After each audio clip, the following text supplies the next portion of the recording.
Good afternoon, everyone. I am Maria de Jesus Dixon. I'm the operations manager for the Culture and Heritage Houses at Washington State University, and I also chair the Martin Luther King Jr. program for WSU.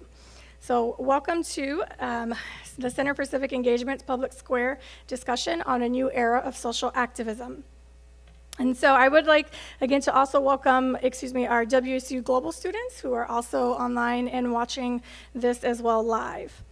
And then before we get into the program, I would also like to thank our sponsors, in particular the Center for Civic Engagement, the Compton Union Building, and WSU Libraries for for helping this to be here today.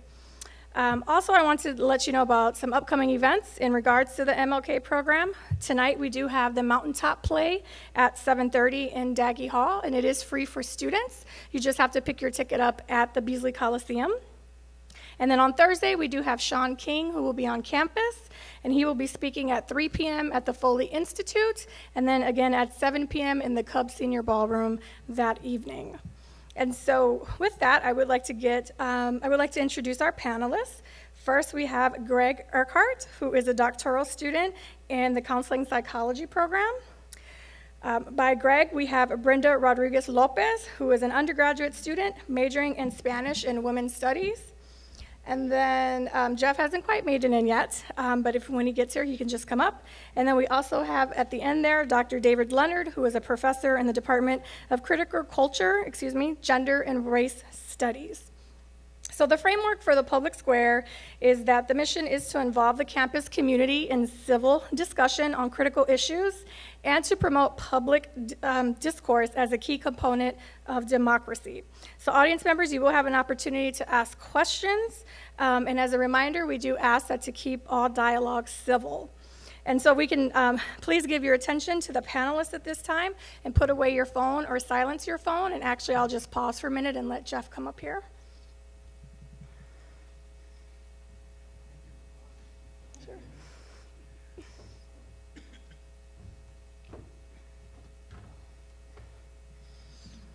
Okay, as I was stating, we want to please put your phones away and or silence them, and then we will please give your attention to the panelists, and I will invite them to introduce themselves and provide an opening statement in which they had been emailed beforehand on their opening statement. So we'll start with Greg.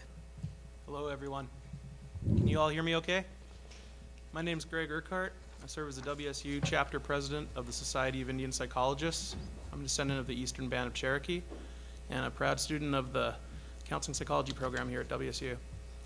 I was asked tonight to speak to some of my experiences in activism at Standing Rock. I'm not an orator, but I will do my best to do justice to the sacrifice borne by so many in that struggle. I was there November 20th on Backwater Bridge when the news media was showing all of the incident that went down there. We were there to pray for the water, pray for our persecutors, and they opened up on us with tear gas canisters, with fire hoses mixed with a mace concentrate in sub-freezing temperature. They also used incendiary flashbang grenades. They're designed to move a crowd back. I received training in the military to prepare me to be used to tear gas and to use those type of devices. And the police, they were using them in a completely inappropriate manner. They were throwing them directly into the crowd when the tear gas canisters are meant to be thrown in front of a crowd to move them back, as well as the flashbang grenades, which are meant to startle a crowd and move them back without casualties. They were throwing them directly into the ranks of those that were praying on the bridge. That night, I saw many horrifying things that still stay with me. I saw individuals deliberately targeted because they were reporters or because, like me, they were working with the Medic Healer Council, providing support to those on the bridge. The police were deliberately targeting them in the head and the groin with tear gas canisters, with rubber bullets, with water hoses. A man who was trying to film what was going on to the right of me got hit in the head with a rubber bullet, and I immediately went over and helped him out and walked him to the rear where we could get more safety for him and where we could assess him for concussion. Many people were blinded by tear gas on that bridge, and I worked up there with canteens of water to flush their eyes out to help them. I eventually got hit with a tear gas myself and walked off to the side to cough and deal with it for a few minutes because I did not want to waste valuable medical resources on myself. I'd been trained in how to deal with tear gas, but if you have not, it's utterly terrifying. You can't breathe, you can't see, nothing seems to function right.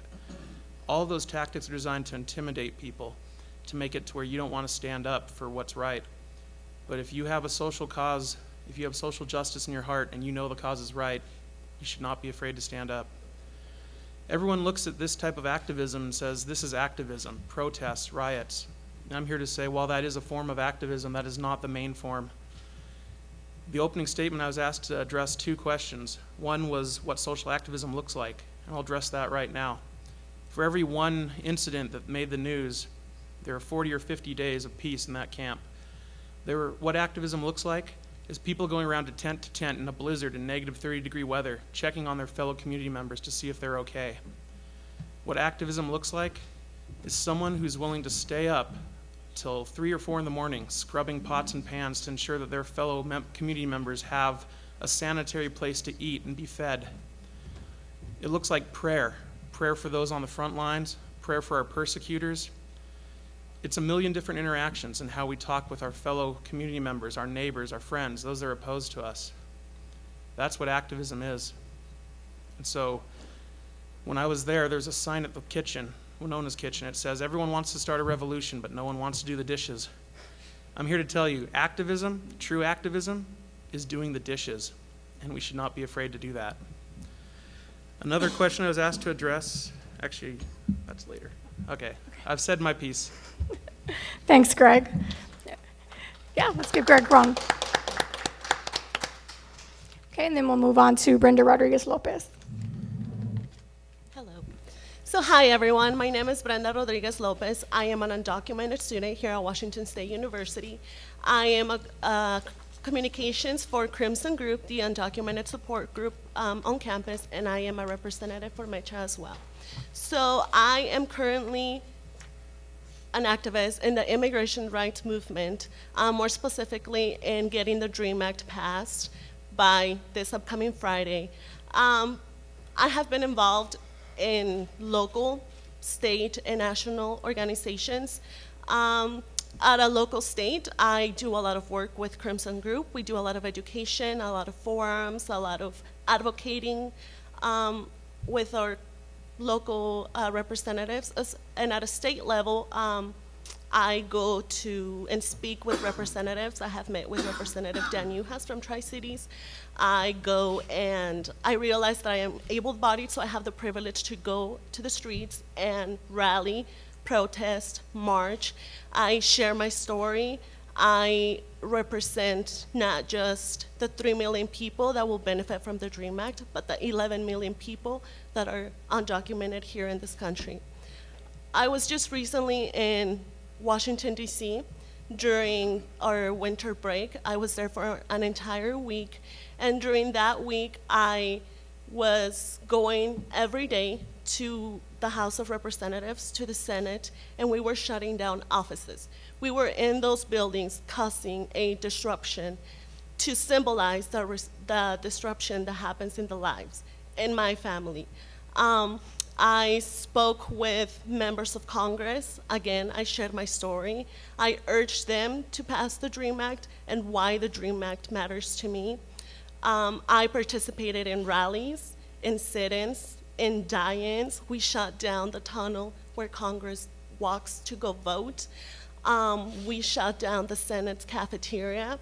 We had the workers go on strike, and the immigrant youth were there to show support.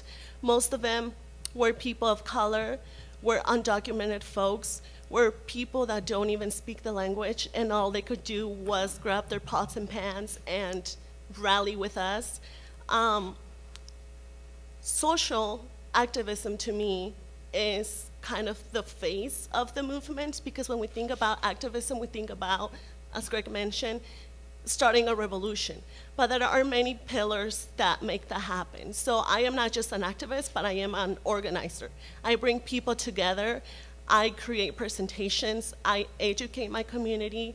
I go and stay up late. Aside from doing my work, I am involved not just on campus or on the state level, but I'm involved with United We Dream, an organization, the largest immigrant organization in this country.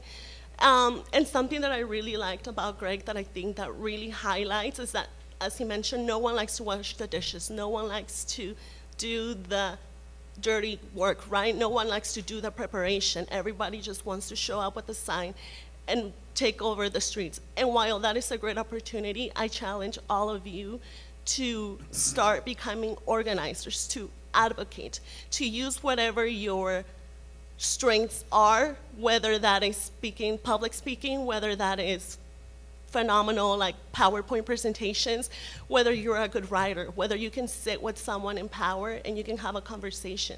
Whatever it is that you have as a strength, utilize that, and keep in mind that social justice, while all of us represent a different cause, it's all intersected. And we always have to keep in mind that without intersectionality, there is no justice. Thanks, Brenda. I'm Jeff Guillory, Diversity Education Director for the university.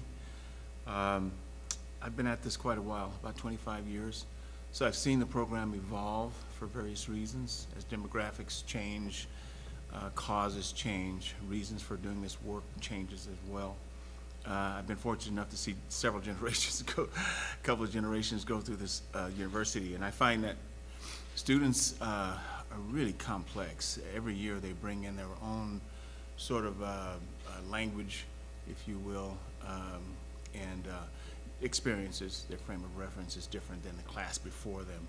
So you have to take each class seriously and look at the look at individual class issues and not lump them all together. Diversity education is changing. I'm finding that it's important to involve all of the social groups, all of the cultural groups, but I think it's critical today to include the white race. There are people who, if you look at some of the pictures, old pictures of Martin Luther King and his marches, there were white people in those marches. And I'll challenge you and ask you this question: who were those people? Did you write any? Do we know about their stories, their histories? Do we know that so many of them were disenfranchised for helping? I found out that there are people in this area alone that worked toward equality in their own way. Many of the people who are farmers here work with the Nez Perce people, the Palouse, to acquire their land. Some even married into the tribes and suffered some of the same kinds of issues that people of color do as well. There are students who want to get involved in this. I've had a few students to join me in some of the diversity training, and they have great experiences. They can share their own personal frame of references. So I think it's important to make sure that white students also have an opportunity to join the movement or this work and not feel left out. And some people may have a problem with that, but I don't. Yes. Oh, I'm sorry. You want me to repeat all that? No, I had. Oh, I'm sorry. Hang on, let me do this. The generations were different. I am a child of segregation. I grew up in segregation. I'm an old man now. I'm 70 years old, but I grew up in complete apartheid in Houston, Texas. So my experience is dramatically different than African-American students, young people today. And that experience has sort of driven me and have helped me in my lifelong quest to find out what hate is and how it gave, what gave birth to it in this country. I have a hard time understanding how hate developed in this country. I understand how slavery developed and how after slavery, there were people who didn't want slaves to advance in the society. But the hate itself almost seems like it has a life of its own. And growing up, I swam in a swimming pool that was segregated by a rope. And I inadvertently swam on the wrong side and got shot at 11 years old. A guy shot me. And what that triggered was well, my innocence died that day. I was no longer a little innocent kid. But hate started to grow, and it felt really heavy in my heart. Something really heavy began to grow. And I lived in the darkness of hate for many, many years until I decided to study this stuff and figure out where it comes from. But I think we're in a time now where everybody should be involved. Everybody should be involved, and we're in a difficult time right now.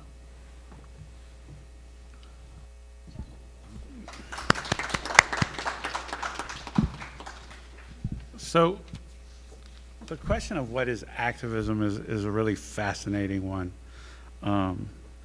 And Greg and Brenda really push us in important ways, whether we define activism as organizing or distinguish between the process of organizing, that important day-to-day work, what Charles Payne calls the slow and respectful work, and activism, the visible, the way that we think about who is empowered and who's privileged to be that face.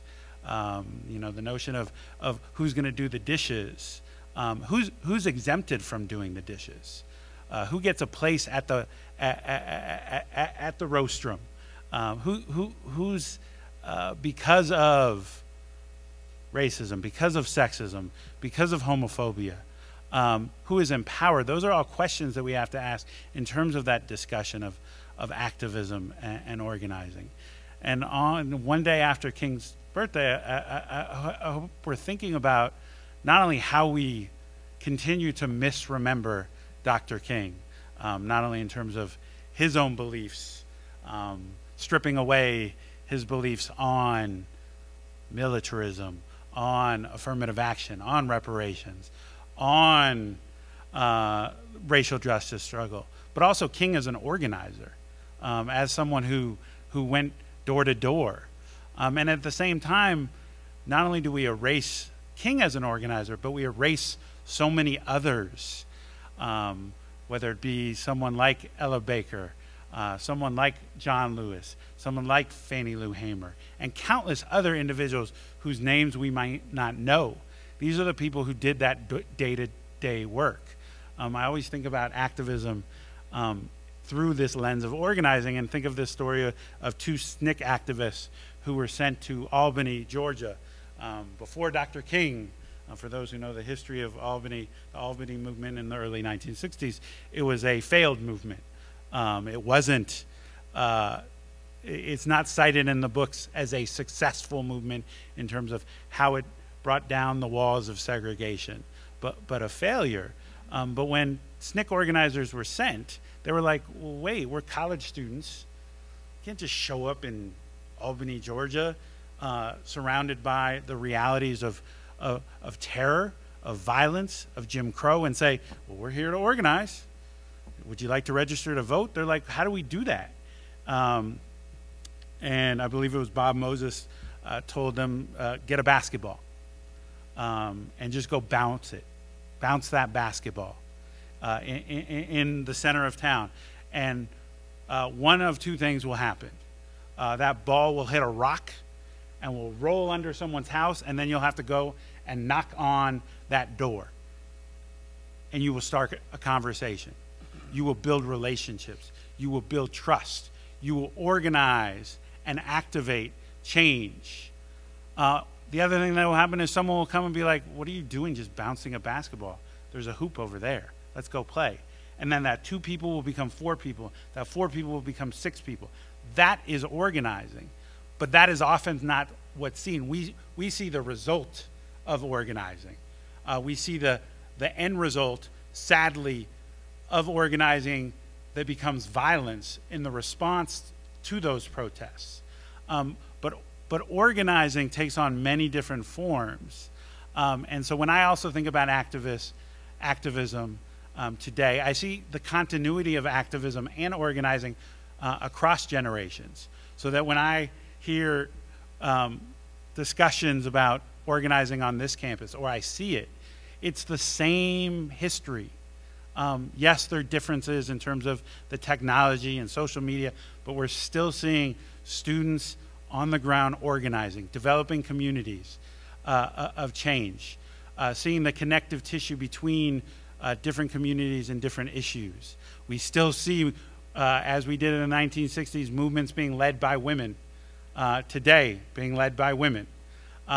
So while we can talk about the differences across generations, the organizing that is holding powerful accountable remains intact.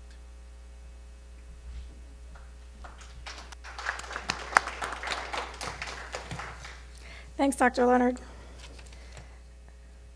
And so I guess I just want to open up right now to check with Ben to see if there is anyone from the Global Connections. Okay.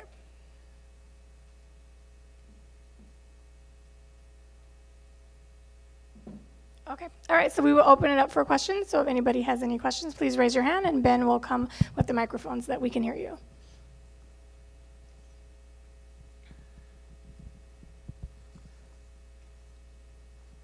Oh, Manuel's looking at me. Okay. So I don't think any of you will disagree, and if you do, please comment on that too, that we're going through some very tough challenges, not only as a nation, but what is going on in the U.S. impacting the entire planet. Your own thoughts and your own reflections and maybe your own ways of addressing activism in this new era with this new government that we have. Feel free to. And maybe any advice for all of us to claim hope and stay active, driven by that hope. Well, I think this new movement... Jeff, could you scoot up to the mic? Oh, I'm sorry. I keep doing that. I think this new movement, the alt-right and these other extremist-type movements, even at the highest level, is an opportunity for, especially our young people, to take up activism in ways that can change things. One of the things that I would recommend is start going to your city council meetings, start going to your Senate hearings and things of that nature. Participate at that level. It's one thing to protest out in the street, but it's another thing to affect laws. And I think that now is an opportunity. Well, as soon as President Obama took office, that opened the floodgates for everybody to take an opportunity to run for office at any level. I think it's a wonderful opportunity for our young people to do that now, and take that opportunity. It's amazing how when things change in your community, zoning laws change, businesses are shifting around your neighborhood, and you don't know why property taxes are going up, and you don't know why because you hadn't attended the city council meetings and listened to people change the quality of your life. I think it's an opportunity for more than ever before, where our young people can become involved in politics. And should. Manuel, I thought it struck me when you said that, talked about hope and activism, and maybe it was what I heard, that hope precedes activism, and then kind of the cyclical. I guess I would say that in activism is where we find hope. I'm thinking of Robin Kelly's book where he talks about freedom dreams. And that oftentimes we think about freedom dreams coming from, scholars or books or public speeches, but that actually those freedom dreams come from the grassroots. Brenda being involved in a movement where people are sitting before power and demanding change. In those demands is an imagination of of an alternative reality, one based in freedom and justice. And I think that and the sense of community that develops in these movements, and not to make it sound like there's not challenges, both at a number of levels, but in that organizing, in that community, I see hope. But that hope comes through the work. If you're waiting for hope to lead you to that organizing position, to take that stand, to get involved, that's a harder road. I think a sense of belief in justice and equality propels an involvement, and through the courage and the organizing, we see those dreams, we see that hope, and that propels us forward.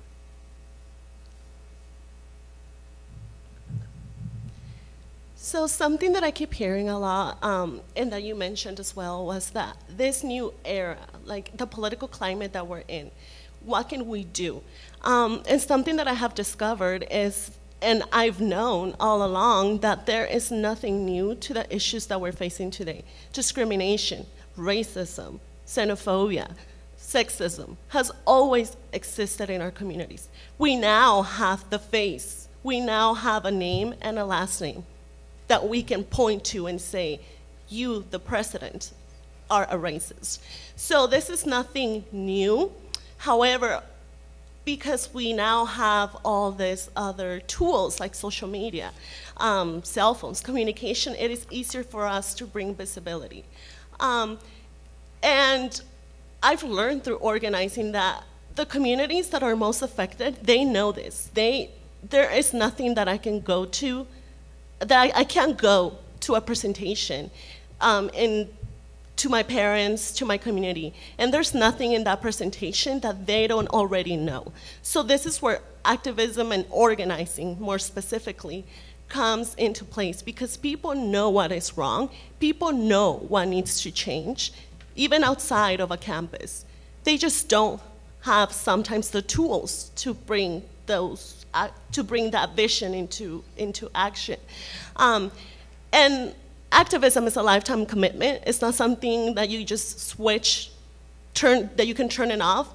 If the DREAM Act is passed by Friday, I'm not just gonna call it quits and call it a success. I still have 8 other million families that need protection. And even if it's not immigration, there are other issues that we need to talk about. So with that being said, hope, as Dr. Leonard mentioned, I have found the most hope when I have felt the most powerless. Because even in those moments, I still knew within deep inside me what I needed, that there was a tomorrow, that I could look up and I could look at the horizon and be like, that's where I envision justice, equity, equality, right? So for me, I have experienced that feeling hopeful the most when I feel powerless, if that makes sense. And it is also hate and anger that have pushed me to become an organizer as well. So it's a combination of emotions that you can turn anything into everything. So you can turn that hope into action, or you can turn that hope into a Facebook post and call it good. You can turn that hate into organizing, or you can turn that hate into violence. So you can turn anything into everything. And all of us have the ability to make a change, as cliche as that sounds, because it matters. And sometimes it feels like we're not doing enough. Sometimes, because I've been in groups, I've been surrounded by thousands of people, that planning an event on campus sometimes seems kind of useless, or is this even gonna matter? Am I even making a difference? But it's those conversations after those events and the people that come up to me and say, thank you, because you have now given me the vocabulary to call this for what it is. Or thank you, because now I know that I can do something and you have given me that guide. grassroots organizing to me is the most powerful, more so than shutting down a street, more so than a march that includes thousands of people, because you are making the difference in ordinary people. You are making the difference in everyday, in the life of people every day. I would say that being trained as a future psychologist, I'm aware that the earliest intervention is the most effective. And I just want to echo again what Mr. Guillory was saying. Activism starts right at your town halls, right at your city councils, knowing what's going on, knowing what proposed legislation is up for vote, getting people aware of that. And then if something snuck in or we aren't able to rally enough people to address the issue, then activism takes on an even more pressing role. And it's that duty of organizing, as Brenda was speaking to, as Dr. Leonard was speaking to. Organizing is the backbone of any sort of social justice movement. That and a nonviolence perspective. The second you allow your hate to twist you into a violent movement, the movement will lose power. So remembering to pray for our persecutors, to show kindness to them, and to have conversations at the grassroots level, to organize the community together, to knock on doors. Where I see hope, where maybe it hasn't always been as easy to get the word out, through government can close down media or have them do what they want through the mainstream media. Now we have a ton of social media through Facebook, through Twitter. They tried to shut that down at Standing Rock and they couldn't. There's a million different ways to get the word out there now. That's where I see hope. I also wanted to just add one more point, because I think one of the things oftentimes when we talk about change, we lose sight of what led to that change. I mean, even when we look back and listen to people talk about history and talk about civil rights legislation, the focus will be on the legislation as if that wasn't the result of organizing, activism, sacrifice, courage, and sadly death. You know, over the last couple of days, you've heard media reports who will talk about the legislation, the DREAM Act, what Congress will do, and you'll hear someone throw in well, the Democrats are being pushed. They're being held accountable without any discussion of by whom. And you just had someone who told you by whom. And so it's important not to forget that the vote in that city council, the vote in that state legislature, the vote in Congress is responsive to that organizing, or it needs to be responsive to that organizing. And so that when legislation is passed, not to erase that work, because that work was essential for whatever happens in those various halls. Do we have any other questions from audience members? One right over here, Ben. Hi, can you hear? So I guess I originally raised my hand to bring up like my own kind of topic that ties in, but first I'll try to respond to some of what you guys said. So, and probably what I say is going to be unpopular, but so when we talk about hate, yeah, we can say that people hate each other, but I think it's more important to talk about where quote-unquote hate comes from and the thought processes and the experiences that lead to that. For example, I remember watching, when I was younger on TV, a 5-year-old hailing Hitler. I don't consider that hate, I consider that child abuse, because that person is being indoctrinated into something that they don't know anything better, and that's probably how they're going to be raised their entire life. And so when they get to college, yeah, it can be hateful, but where did that stem from and how did that happen? And one of my friends in high school was brutally raped by somebody of a different race, and what you see, what you hear, what sounds are, those are all signs of trauma and triggers to trauma. So while this person is now racist, it's from the attack that happened to her. And yes, she needs to change, but it's important to understand where things come from instead of just to call out hate, to be, where does this hate origin from? And I think that's even a more effective way to get people to change their behaviors versus calling them hateful. The other thing I want to talk about is you guys talked about with going to your city council members and going and getting involved, and I 100% agree with that. But we also need to look at accessibility. Not everyone has the ability to get to their city council. Not everyone has the ability, like with the Washington State Legislature, it's so difficult to do remote testimony. And some people are homebound, some people are just too poor to get over there, and then when you do get a chance to testify, you can't sign up until that day. You get 20 minutes, or 20 minutes, yeah, you wish, right? Like 3 minutes to testify, and that's if there isn't a long line ahead of you, and some people might not be called on. And so anyways, and another thing about like going to your city council, and again, I agree with what you're saying, but do you know what it's like to live in fear of your city council person? Maybe that council, I mean, I'm gonna bring up Al Franken just because I think it's popular, it's made the news. Imagine the people who are afraid to be part of that House committee or to be, you know, because he was there. And so that's something I wanted to bring up, is that just because you have the opportunity to, it doesn't mean that you're not afraid to go or that, you know, anyways. The other thing is, So I would just want to say I appreciate your yeah. comments, but can we Sorry. stick to a specific question? Yeah, the last question I had was, well, not question, just statement, is we talk about grassroots organizing and inclusion and stuff. I think it's really important to realize that there's, how do you say this, like, not like headbutting, I can't think of the right word, but anyways, there's a lot of conflict within groups that are the same. And so we really need to work on changing that to make the whole platform and the experience more inclusive, because when there's conflict within the group becomes less effective and less inclusive to begin with. And so how would you guys recommend how to make groups less like intergroup conflict, I guess you would say?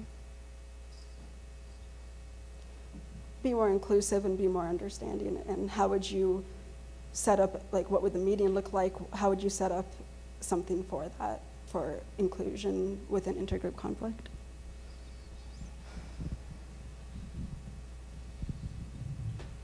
Hi. So exactly what you were doing, you were being critical of everything that we were saying. And I just want to say something, that should always happen. We should always, when you hear the word activism, when you hear social justice, what is it, what are you fighting for? We should always be critical of everything, even as someone I'm critical of everything I do. I'm critical, and I know some of the things that are problematic within the movement, and I have seen that as well. I have seen that even within the people fighting, we are all fighting for the same cause, but there's internal conflict there are hierarchies within the movement. There are people who are not so for change as much as others. I didn't know that there was original dreamers, that even was a thing, until I was in Washington, D.C., and I was sitting in a restaurant, and I recognized a lot of the leaders. And I came to find out that some of them don't even talk to each other because they all started together, and everyone was so wanted to approach passing a dream act differently, that those differences came in between them, and then they don't even talk. So I know what you mean, and I have experienced that, and I feel like part of the reason why is because when you're talking about social justice, you're talking about humans, you're talking about humans' rights.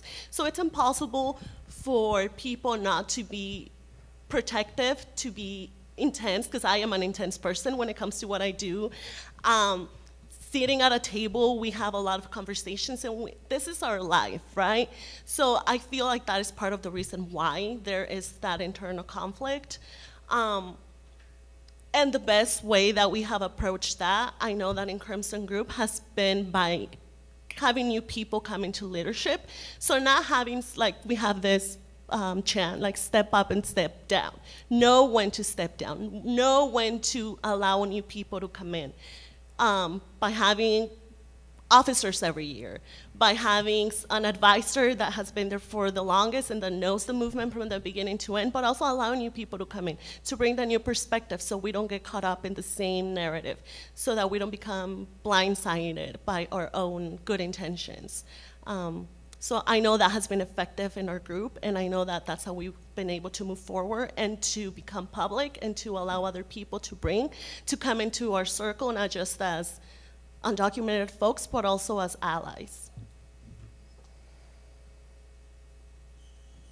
I mean, I'd say that a couple of things is one, that in-group dynamics, we have to be aware and cognizant of our identities, our powers, our privileges, and do so in an intersectional way. So in some ways, I'm going to say right now, I wouldn't tell a group how to interact, because that's for a group that has to figure out as a collective in that process. And so I think oftentimes conflict comes from a failure to recognize the way in which race, gender, class, sexuality operates in that group and becomes sources of division through an unwillingness or an inability to reflect on that. One of the things that I think is very useful if you look at Black Lives Matter is how very explicit they have been in looking at history and seeing the ways that, for example, black women were pushed to the side during past movements. And we're very explicit in learning from and building from that history in the current moment. And so I think, you know, actually understanding and looking at history and various forms of history, and not just history written in books, but communal histories that we've been told by elders and so on is really essential in terms of movements forward in the most powerful ways. When I was growing up, a lot of people, some of this isn't written. We had intracultural conflict with our own people. There were blacks who said, we don't want to integrate. We like segregation because by being segregated from them, we have our own teachers, we have our own lawyers, we have our own doctors, people who love us, people who will teach our kids how to be gentlemen and good people, good citizens, and we had that. We felt that we were moving in the direction of integration at our own pace. The government came in and said, okay, next week you guys are going to go across town and attend this school where these people hate you, and you're going to like it. It blew us up. It blew our community up. You know, and we still haven't recovered. We have gangs and things now that never existed before. So it's an important topic to the subject of cohesiveness within a group. You have to be of one mind and one accord. You have to be. Later on, those separatists in our groups became extremists. People like Malcolm X was born, and things of that nature. So it's important to do that in this movement. I'd like to mention one more thing is, don't forget transgender is probably at the top of the new civil rights movement, in my mind. And we cannot ignore the fact that they're going through the things that we went through back in the 50s and 60s. And please include them in your movement as well. I would say there's not a whole lot I would add that hasn't already been said, but each one of us has our own lens through which we view the world based off our own experiences and aspects of diversity, and we're not all going to agree, but we can agree in a general common goal. One thing we've done within the water protector movement is have camp meetings where everyone has a chance to say their view, their piece of information, how they feel, what they feel needs to be addressed. And although this isn't as quick or efficient of a leadership as, say, a police chain of command or something, it's stronger because everyone gets to say their piece. Everyone feels heard. And the group as a whole will vote. Maybe not everything's taken into account. Maybe not everything we want to see change happens, but we try to meet everyone's needs. And I feel that although it's a slower form of leadership, it's a more effective one. It represents many disparate views. So one of the other questions that were given to panelist members was, what were their thoughts about activism, or do they think activism is different between the generations, so 50 years ago from versus today, and if it is different, how? And I posed that question with the catalyst that this public square discussion, came out of an article that was ran in the LA Times in 2016 about a widening generational gap with civil rights movements. In particular, there was a protest in Atlanta, and the mayor, Kasim Reed, and Andrew Young, who was very instrumental in the civil rights movement in the 60s, and Representative John Lewis, they were actually giving a pep talk to the police who was going to go out there and blockade the Black Lives Matter movements. And so in that article, it talked about the different perspectives that each movement had. And so within that article, it talks about, for instance, Generation Z, the first, I would say, class from Generation Z just started their freshman year this year in the fall. And so what they remember is a Black president, right? And so I think what they're grappling with right now is what we've been told is no longer true, right? And so I think that is also in the psyche of the youth. And so to the question, so do you think activism is different between the generations, and if it is, how? And then we'll start on the other end coming this way. So we'll start with Dr. Leonard. So I think it's a really complex question because there's a presumption of that the generations are homogeneous, and so I think that's an element. So I mean, the example of Atlanta, we're talking about a leadership class of a mayor, a former ambassador and mayor. A congressman. I mean, I don't know if they're representative of a generation. So there are multiple elements going on there. But I guess the way I want to think about it is, yes, there's differences in a lot of ways. Things have changed. Yes, the Black students who sat in Greensboro in 1960 weren't using Twitter. Today's activists are. The activists in 1960s used different kinds of technology that fostered community, that allowed them to speak their truths, that allowed communication, that allowed community, that allowed it counter-narrative in ways that activists today are using Twitter. So yes, the technologies are changed, but fundamentally we see continuity between struggles. We also see the current generation learning from previous struggles. So if there wasn't differences between quote-unquote generations, oftentimes that's framed like as if it's a bad thing. Hopefully we're learning.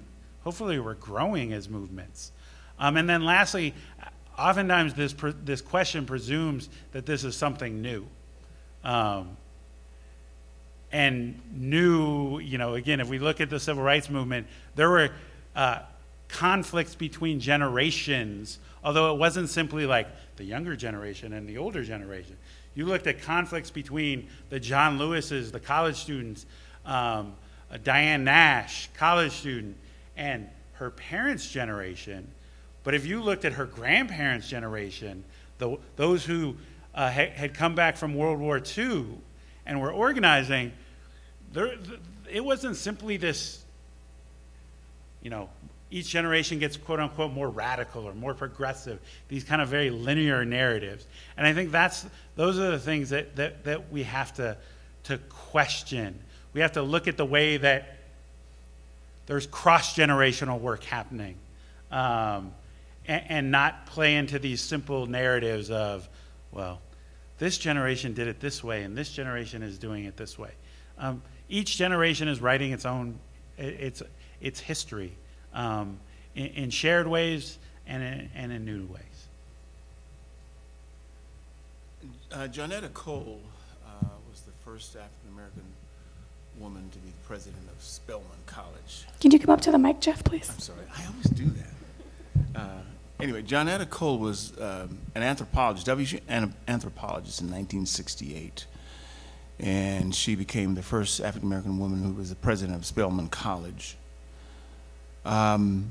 Back in those days, I was a junior at the University of Idaho, and she was an activist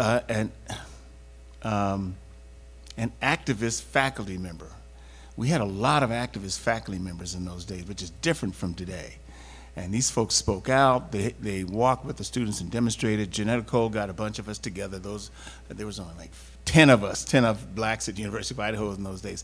She got us all together, and we did a demonstration in front of the Colfax police station.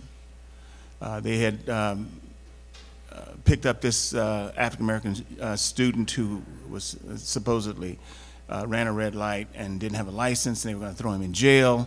She came and got us together, and we formed a human chain in front of the jail to prevent them from arraigning him that day of arraignment. We were told, Jeff Guillory, you'll lose your football scholarship if you participate in this, and other students as well. Janetta got a gentleman by the name of Carl Maxey.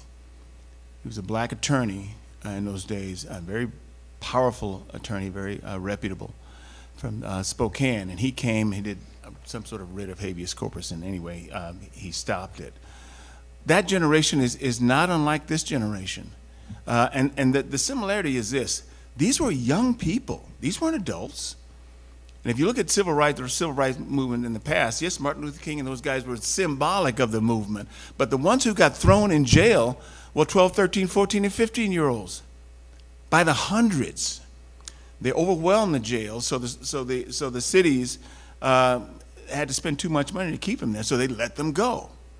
It was a great strategy. In a word, no, I don't think there's very much of a difference. They were children of their time, and these are children of this time. But I think the message is the same. We've got to do this, and we've got to do it now. And I think it's always young people who make the bold moves first. That's my opinion. So the way that I look at the current social activism, and I see it as building upon the work of our ancestors, and not just in the 60s, but from beginning of time. Indigenous were resistant to colonizers. Women have always been resistant to abuse and have always spoke out in different ways. So we are building upon the work from our ancestors. I can say that I am looking back into what worked, what didn't work, why didn't it work, who was left out, why were they left out, who was the face of the movement, why were they the face of the movement, what was problematic about that. So that's what I tend to do, and I know that the movement that I'm in has evolved even within the last 10 years because we have been able to look back at history, read, and learn from those mistakes and learn from the victories as well. This worked, sitting in worked, so we're gonna go and do that. Marching in the streets worked, so we're gonna go do this. Knocking door to door worked, so we're gonna go knock door to door. So I don't like to look at the difference because I feel like that creates a division, and as Dr. Leonard mentioned, it gives this false idea that social justice is linear, as he mentioned, that we just pick a movement and we just go in a straight line, and it's not. You take curves, you intersect among other issues. So I would say no, I wouldn't approach the question that way. I would say that we are building upon the work, and the generations that are coming are gonna build upon what we're doing. Because if we're still fighting for social justice, so there's clearly something that hasn't been accomplished to its fully. So yeah. I would say the struggle is the same and yet different in some ways. But this idea of one generation picks up and another one does, for my social justice movement, I don't see it. When I was in camp, when we did prayer marches, there was a Hunk Papa elder, she's over 100. There was a kid in that camp from Palouse named Alex, she's 13. There are many different generations coming together for one. It is a continuous struggle. It doesn't stop with one generation, then the next one picks it up. They may be more active, but all those people, the elders and the young, all contribute. It's a continuous struggle.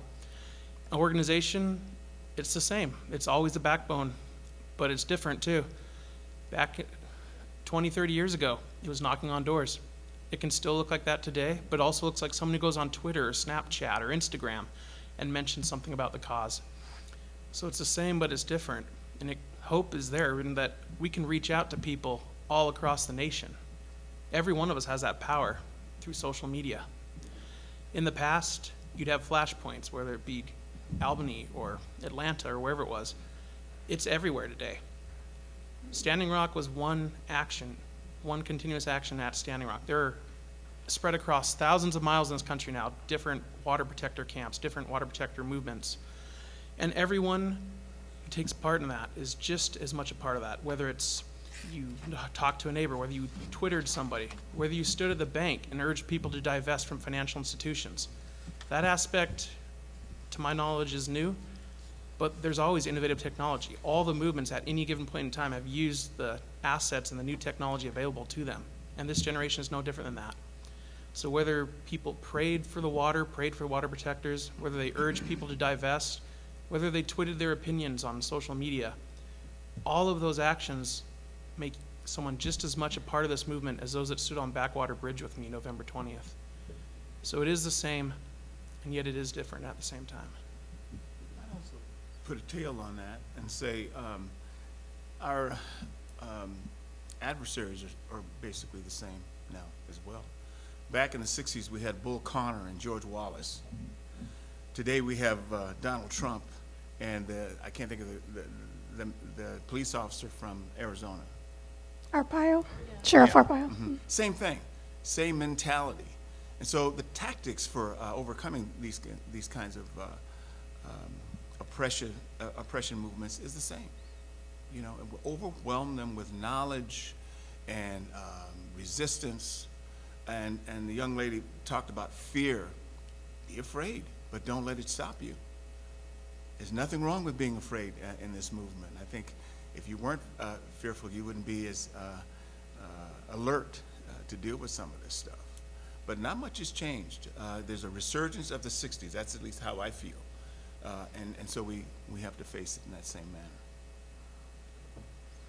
So we are at the top of the hour, and I just want to give a quick, about 1 minute closing statement for each of the panelists, and then we will start with Brenda and come back, and then we will conclude the public square discussion. Dream it. Okay, thanks. Mini Wachoni. What are you guys doing? Closing statements. That was your closing statement? That does. It speaks volumes to those that know it. Okay, all right. Well, for me, I'm a diversity educator. And for me, what I'm doing now is we're not doing what I call the diversity dance anymore. We're talking about contemporary things that are going on today.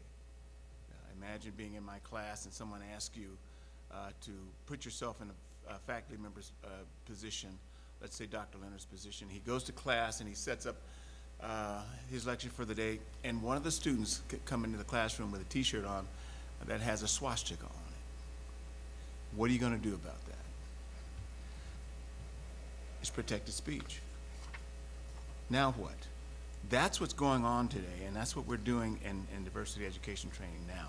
We're not talking about morality or right or wrong or how to think. We're putting you in the fire and asking you to deal with some of these situations that are taking place. I have 11 other colleagues in the Pac-12, and they do the same thing that I do, and we exchange information every month, so there's new stuff coming in all the time. I would really welcome you into my training session just to see how you deal with some of this stuff. It's not easy. We've even had faculty who couldn't deal with it, and medical people, because I do the same sort of sessions for the Elson Floyd Medical Facility in Spokane.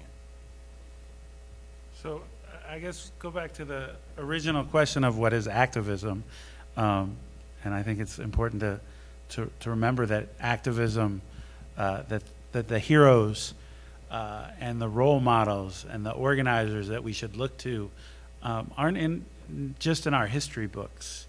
They aren't in the documentaries we may watch or in the classroom lessons, but they're sitting next to us. They're working every day on this campus to hold this institution accountable to fulfill its promises to all students.